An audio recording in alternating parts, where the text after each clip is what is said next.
Que Dios les bendiga, hermanos y amigos, que están siguiendo muy de cerca esta serie. Hoy continuamos con el tercer video, después de 2 videos anteriores, en los cuales estamos probando nuestra proposición de esta serie, que la salvación es de Jehová. Pero necesariamente nosotros tenemos que estudiar el carácter y naturaleza de Dios para poder comprender así el diseño de la salvación que Dios ha orquestado y que Dios ha predeterminado desde toda la eternidad para sus escogidos. Por lo tanto, tenemos que estudiar primero el carácter, los atributos o perfecciones de Dios.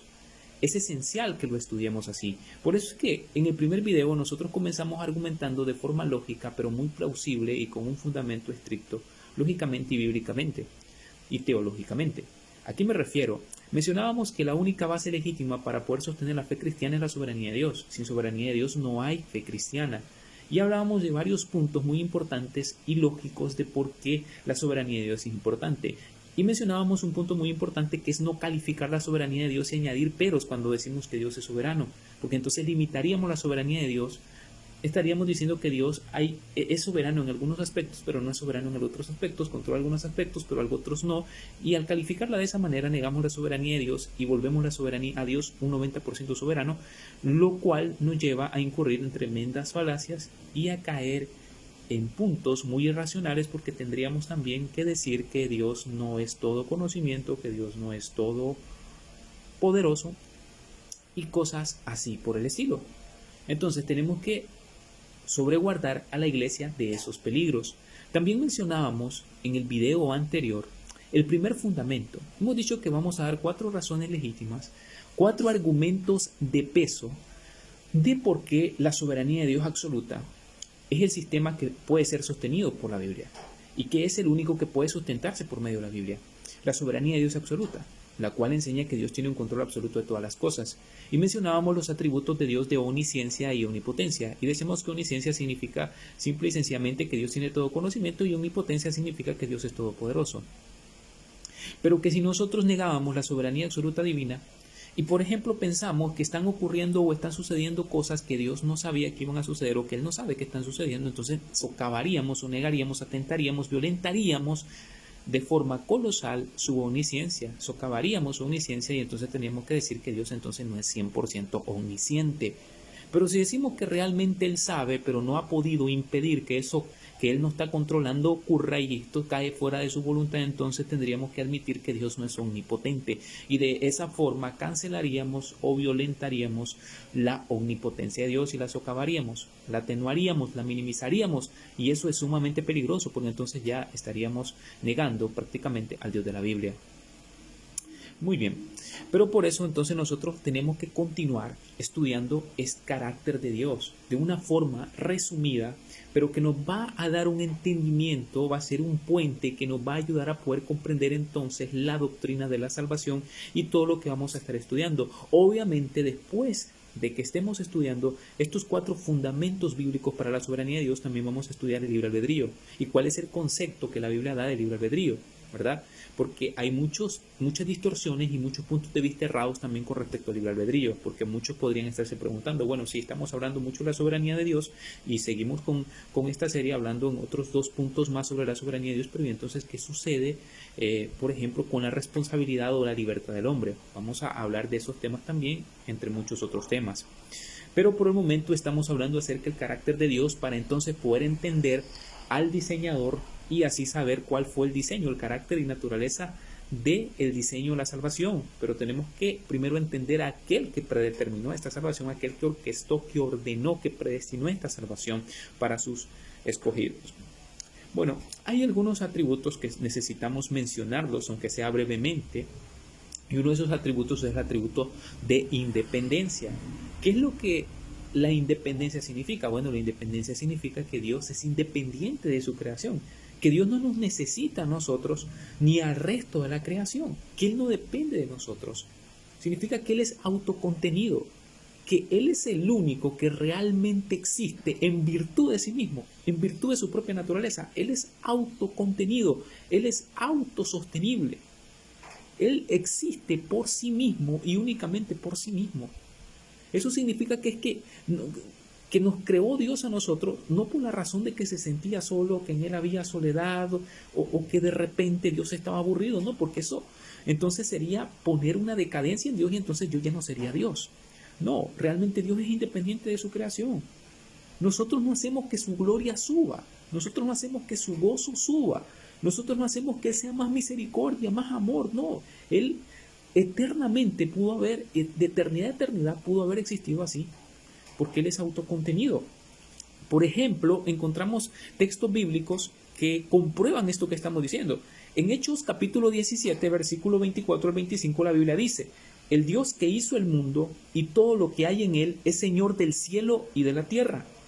No vive en templos construidos por hombres, ni se deja servir por manos humanas como si necesitase de algo. Por el contrario, Él es quien da a todos vida, el aliento y todas las cosas. Hechos 17, 24, 25. Dios no necesita ayuda de nadie. Dios no necesita a nadie para hacer crecer su gloria, su poder o su fortaleza. Más bien Él es el que da a todos lo necesario. Es más, si nosotros, entre comillas, decimos proporcionar algo a Dios, es de lo mismo que Dios a nosotros nos ha entregado y nos ha dado. O si no, escuche lo que Job capítulo 41 versículo 11 dice: ¿y quién tiene alguna cuenta que cobrarme? Mío es todo cuanto hay bajo los cielos. O sea, Dios no tiene ninguna deuda. Dios no tiene ninguna deuda con el pecador, Dios no tiene ninguna deuda con nosotros. Dios no está obligado a hacer nada por nosotros. No hay algo que Dios nos tenga que retribuir a nosotros, o que nosotros le hayamos prestado a Dios, que nosotros le hayamos dado, que no sea de Él mismo y que Él mismo lo haya provisto. Mire lo que dice el Salmo 50, el Salmo capítulo 50, el versículo 10 al versículo 12 dice: pues míos son los animales del bosque, y mío también el ganado de los cerros. Conozco a las aves de las alturas, todas las bestias del campo son mías. Si yo tuviera hambre, no te lo diría, pues mío es el mundo y todo lo que contiene. Dios, ontológicamente, sustancialmente y esencialmente, es autosostenible, es autocontenido, es increado, es autosuficiente. Y la realidad es que Dios ha vivido en una comunión plena dentro del consejo intratrinitario, dentro de los miembros de la Trinidad eternamente. Siempre han existido, siempre han sido una realidad y han tenido una interacción suficiente, una comunión suficiente, que no necesitan de ninguna otra criatura. Es el único ser que subsiste por sí mismo, Dios, plenamente Dios.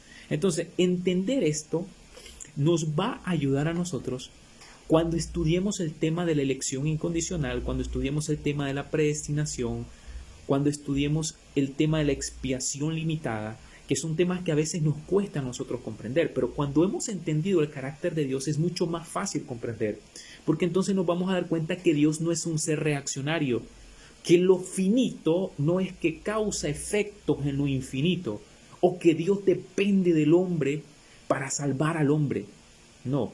Realmente es todo lo contrario. La salvación es de Jehová, como es el título de esta serie. Dios no es un ser reaccionario. Dios no depende de ninguna criatura. Lo infinito no puede afectar lo infinito. Lo finito no puede afectar lo infinito. Lo temporal no puede afectar a lo atemporal. Lo limitado no puede afectar a lo ilimitado. Lo temporal no puede afectar a lo eterno, a lo atemporal. Y eso es algo que tenemos que guardarnos en nuestras mentes y en nuestro corazón, para no blasfemar contra ese Dios grande y temible que está en los cielos.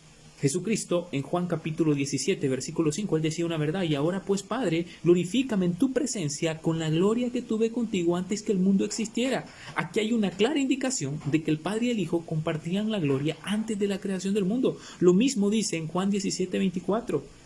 Jesús le habla al Padre y dice: mi gloria, la gloria que me has dado porque me has amado desde antes de la creación del mundo. Hubo amor y comunicación entre los miembros de la Trinidad. Hubo comunión entre los miembros de la Trinidad. Eternamente, Dios ha subsistido por sí mismo. En virtud de su propio ser y naturaleza, Dios existe. Entonces, cuando nosotros decimos que Dios es soberano, lo que tenemos ahí es lo que sintáctica y gramaticalmente nosotros podríamos llamar como un predicado nominal. Es un verbo de estado que nos está indicando un estado, y es soberano nos está indicando un atributo, una cualidad intrínseca en Dios. Por eso es un predicado nominal, porque nos está indicando que Dios tiene una cualidad intrínseca, ontológica, lo que en filosofía se conoce como ontología, el aspecto ontológico en el ser de Dios. En el ser de Dios, estamos hablando del ser de Dios. Dios es soberano, o sea, este no es un atributo temporal, es un atributo eterno, atemporal, como todos sus demás atributos. Dios es soberano completamente, no está limitado al tiempo, ni es un ser reaccionario como muchos pudieran proponer. Realmente es todo lo contrario. Toda la creación depende de Él y es por eso que la doxología, la alabanza, la honra y la gloria que se le da en Apocalipsis 4:11, donde dice, porque tú creaste todas las cosas, por tu voluntad existen y fueron creadas. Dios es así de soberano. Y si no, piensa y reflexiona por un momento. Piensa en esto que te voy a decir para que tú puedas captar y entender lo soberano que es Dios. Pregúntate si Dios te pidió permiso a ti para nacer. Si Dios te dio para escoger los padres que tú tienes o la nación en la que tú naciste y las circunstancias en las que tú naciste. No, porque Dios es soberano y Dios es omnisciente, Dios sabía todo esto. Pero Dios decretó que esto así fuera. Y es por eso que es importante que nosotros tengamos una comprensión correcta acerca de Dios. Dios no depende de nadie. Dios mantiene su gloria. Dios sigue siendo el mismo siempre. Mira el Salmo 92, lo que dice. Desde antes que nacieran los montes y que crearas la tierra y el mundo, desde los tiempos antiguos y hasta los tiempos postreros, tú eres Dios. Esto lo declara Moisés en el Salmo 92. Tú eres eterno. Tú no dependes de nada. Tú has subsistido, eres autocontenido, eres autosostenible, aun cuando no había nadie, cuando no había nada, y estabas completo. Y no empezó Dios a crear ejércitos angélicos y todas sus criaturas y el universo porque Él necesitaba llenar un vacío que tenía porque estaba aburrido. No hay ningún tipo de decadencia en Dios. Y por eso ahora pasamos al otro atributo, que es el atributo de la inmutabilidad de Dios. El atributo de la inmutabilidad de Dios. ¿Qué es lo que significa o qué queremos decir cuando hablamos de que Dios es inmutable? ¿Qué es lo que estamos queriendo decir? Bueno, lo que estamos queriendo decir es que Dios no cambia. ¿Pero en qué no cambia Dios? Bueno, Dios no cambia en sus propósitos de decreto, en sus propósitos eternos. Dios no cambia. Dios no cambia en sus perfecciones. Dios no cambia en sus atributos. Dios no cambia en su ser ontológico. No hay nada que lo dañe, que lo afecte, y a eso se le conoce como la impasibilidad, que es necesario, muy necesario que comprendamos la impasibilidad de Dios y que se entienda junto con la inmutabilidad de Dios, de que Dios no cambia. Aquello que ha decretado, Dios no lo va a cambiar. Aquello que soberanamente Dios ha decretado, Él no lo va a cambiar. Su ser no va a cambiar. Tampoco hay algo que le pueda causar daño a Dios. No, eso sería ir completamente contra las Escrituras. La Biblia niega eso. Es por eso que, si usted nota, Santiago capítulo 1, versículo 17, dice que no cambia como los astros ni se mueve como la sombra. O sea, todo don perfecto, dice. Desciende del Padre en las luces, en el cual no hay sombra de variación, dice la Reina Valera en Santiago 1:17. Lo mismo también en Malaquías capítulo 3, versículo 6. Se va a dar una razón de por qué Dios no destruyó o aniquiló a los judíos a pesar de sus rebeliones, de sus idolatrías, de su politeísmo y de sus múltiples pecados, perversidades y inmoralidades. ¿Por qué Dios no los destruyó? La gran pregunta, ¿por qué Él no los destruye? Bueno, la respuesta en Malaquías 3:6. Yo, el Señor, no cambio, por eso ustedes, descendientes de Jacob, no han sido exterminados. Esa es la razón por la que no fueron exterminados, por su inmutabilidad. Por su inmutabilidad. Entonces, es necesario comprender a qué nos referimos entonces con inmutabilidad de Dios. Ahora, ¿a dónde se utiliza en la Biblia esta palabra? Esta palabra para inmutabilidad se usa, por ejemplo, yo quiero leerlas textualmente, en Hebreos 6, 17 al 18, dice, por lo cual queriendo Dios mostrar más abundantemente a los herederos de la promesa la inmutabilidad de su consejo. Consejo viene del griego prótosis y hace referencia al decreto de Dios. Hay palabras en la Biblia como consejo, como propósito, que se refieren al decreto o voluntad soberana de Dios. Y vamos a estudiar palabra por palabra, de una forma concisa, breve, pero muy puntual, también esas palabras que se refieren a esa voluntad de Dios que es voluntad de Dios de decreto. Vamos a estudiar eso también porque es muy importante que se comprenda para que así sepamos discernir o comprender y entender qué es lo que se está queriendo decir en ciertos pasajes cuando aparecen estos términos, cuando aparecen estas palabras como mi consejo. Entonces, la Biblia, vuelvo y repito, habla de que Dios es inmutable y que Dios no cambia en su ser, Dios no cambia en sus atributos y es impasible porque Él no es afectado por el tiempo, no es afectado por sus criaturas, Él no sufre daño, Él no sufre, Él no padece. O sea, Él se mantiene siendo el mismo.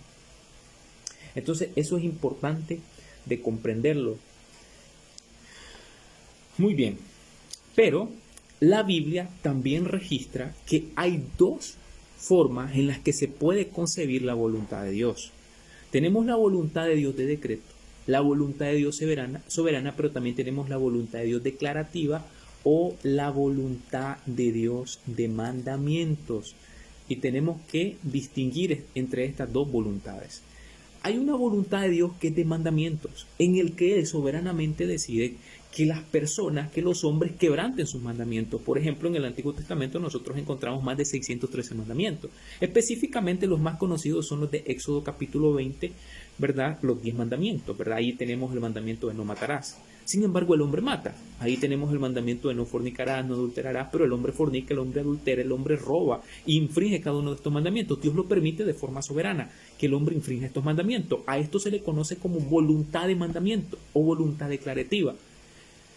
Pero hay una voluntad de Dios que estamos viendo acá, que es inmutable. Y esa voluntad de Dios es la voluntad soberana, es la voluntad de decreto, es la voluntad de propósito. ¿Y por qué decimos que esta voluntad se distingue? Bueno, porque cuando hablamos de la voluntad de propósito de Dios, la Biblia ya nos habla en otros términos. Ya no nos dice que es algo que potencialmente se va a hacer. Cuando ya se habla de la voluntad de decreto de Dios, se habla de algo que se va a cumplir sí o sí, porque Dios se va a encargar de que se llegue a su fin y de que se cumpla su propósito. Por ejemplo, en Isaías capítulo 46, en el versículo 10, hablando de estas palabras que están asociadas a la soberanía de Dios, o más bien que hacen referencia a la soberanía de Dios, en Isaías 46, 10 nosotros encontramos que la Biblia dice: mi consejo permanecerá y haré todo lo que quiero. Y no hay quien me detenga, no hay quien me haga retroceder. Eso dice Dios en Isaías 46, 9 al 10. No hay quien detenga mi mano. No hay absolutamente nadie. Nadie va a detener a Dios. Cuando hablamos de la voluntad soberana, cuando hablamos de la voluntad de consejo, la voluntad soberana de Dios, del decreto de Dios, nada va a poder impedir que Dios cumpla sus planes. Ahora, cuando hablamos de la voluntad de mandamientos, Él decide permisiblemente, Él permite de forma soberana, providencial, que los hombres, por ejemplo, infrinjan sus mandamientos tales como no matarás, los 10 mandamientos. El hombre los puede infringir por voluntad soberana de Dios, Él lo permite así. Esa es su voluntad declarativa o su voluntad de mandamiento, pero tenemos que saber distinguir entre estas dos voluntades de Dios que se revelan en la palabra, la voluntad de mandamiento y la voluntad soberana, en la que Dios dice: no, cuando es mi voluntad soberana, mi consejo va a permanecer y yo voy a hacer todo lo que quiero y nadie me va a detener. Y quiero poner un ejemplo. Quiero poner un ejemplo para que usted pueda comprender la diferencia o la distinción entre la voluntad declarativa, la voluntad de mandamiento y la voluntad soberana de Dios. Supongamos que Dios dijera: ¿ven ustedes ese árbol? Yo mando que nadie lo corte. Esto sería su voluntad declarativa. O sea, sería un mandamiento de Dios, un mandamiento directo de Dios, su voluntad de mandamientos. ¿Vea? Es una expresión de esa voluntad de mandamiento. Ahora, la pregunta sería: si esta es una expresión de su voluntad declarativa o de su voluntad de mandamientos en la que Dios está mandando que no se corte ese árbol, la gran pregunta es: ¿va a permitir Dios que alguien corte ese árbol? Sí, es un rotundo sí, claramente que sí, porque estamos hablando de la voluntad de mandamiento o la voluntad declarativa de Dios, porque Dios permite que sus mandamientos sean transgredidos. Pero ahora, supongamos por el otro lado que Dios dijera: mi propósito soberano es que este árbol nunca sea cortado. Preguntamos de nuevo: ¿permitiría Dios que alguien corte ese árbol? La respuesta es no. No existe en la tierra fuerza suficiente ni de hombre, ni del diablo, ni pecaminosa, ni infernal para que pueda cortar ese árbol, porque Dios lo va a impedir. Entonces, ¿cuál es el consuelo que tenemos? Bueno, en primer lugar, si bien es cierto el hecho de que hay una voluntad declarativa de Dios, una voluntad de mandamientos, eso permite que el hombre peque, porque de lo contrario, si todo formara parte del decreto de Dios y de la voluntad soberana de Dios en el sentido de que manda y no hay quien lo detenga y su consejo permanece, y entonces, y si Dios manda de forma soberana, ordena, decreta que nadie peque, entonces nadie va a pecar. Si no fuera por la voluntad declarativa de Dios, nadie podría pecar. Pero el gran consuelo es, en el que podemos tener confianza, es que si no fuera por su voluntad de propósito, si no fuera por su voluntad soberana, si no fuera por su voluntad de decreto, no tendríamos confianza de que Dios pueda cumplir con sus promesas. Entonces, es muy importante distinguir entre estos dos aspectos. Porque piensa por un momento, hay quienes han llegado a negar la inmutabilidad divina. Los teólogos del proceso creen que Dios está siendo afectado en el tiempo. Los teólogos del proceso, que es un sistema teológico, liberal, errático, falso, fallido, que dice que Dios está siendo afectado por el tiempo, que dice que Dios es mutable y que niega la inmutabilidad de Dios y que Dios está en un proceso de cambio. Piensa por un momento cuáles serían los peligros, cuál sería el problema, cuál sería el dilema de negar la inmutabilidad de Dios. ¿Qué pasaría si Dios fuese inmutable? Piensa, suponiendo que Dios fuese mutable, que Dios pudiese cambiar. Pudiera cambiar para bien o pudiera cambiar para mal. Pero de todas formas tendríamos muchos problemas lógicos y filosóficos. Piensa por un momento. Si Dios puede cambiar para bien, eso significa que cuando yo deposité completamente mi confianza en Él, Él no era completamente bueno. Y si Él no era completa y totalmente bueno cuando yo deposité mi confianza en Él, ¿qué me asegura a mí que esta vez sí he llegado a la totalidad de su bondad? Y que es benevolente completamente y que es bueno totalmente.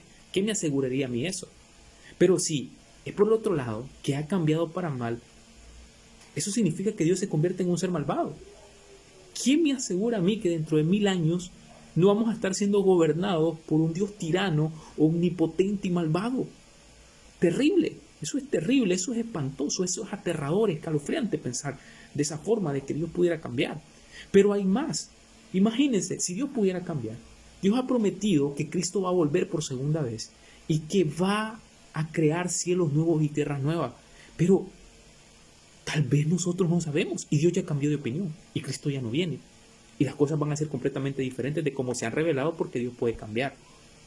Entonces, ¿qué confianza realmente pudiéramos tener en un Dios así? Dígame, ¿qué confianza? No pudiéramos tener ningún tipo de confianza. Entonces, tenemos, hermanos, amados hermanos, realmente esto es importante, esto sí importa. Yo hago con mucho amor y cariño esto, a la capacidad que Dios me ha dado. Es su gracia nada más trabajando en mí. Lo hago con mucha humildad y con mucho amor y cariño para cada uno de ustedes, porque me interesa que aprendamos. Si Dios me da un poquito, yo quiero transmitirlo, porque estos no son temas como muchos piensan, que hay que dejarlos, que no hay que tomarlos en cuenta. Realmente cuando ahondamos en ellos, cuando nos interesamos en ellos y estudiamos, nos damos cuenta de la vital importancia. Estamos conociendo a nuestro Creador. Si decimos que amamos a Dios, entonces vamos a amar conocerle también. ¿Cómo yo puedo amar a quien yo no conozco? Necesito conocerle para poder amarle. No vaya a ser que yo esté adorando a un Dios que yo me hice a mi imagen y mi semejanza. Hermanos, podemos tener un gran consuelo del estudio de la doctrina de Dios, de sus atributos y sus perfecciones, y también nos van a ayudar a entender el plan de redención, el plan de rescate que Dios originó desde la eternidad, que Dios ha decretado desde la eternidad. Vamos a poder entender la gran salvación de Dios.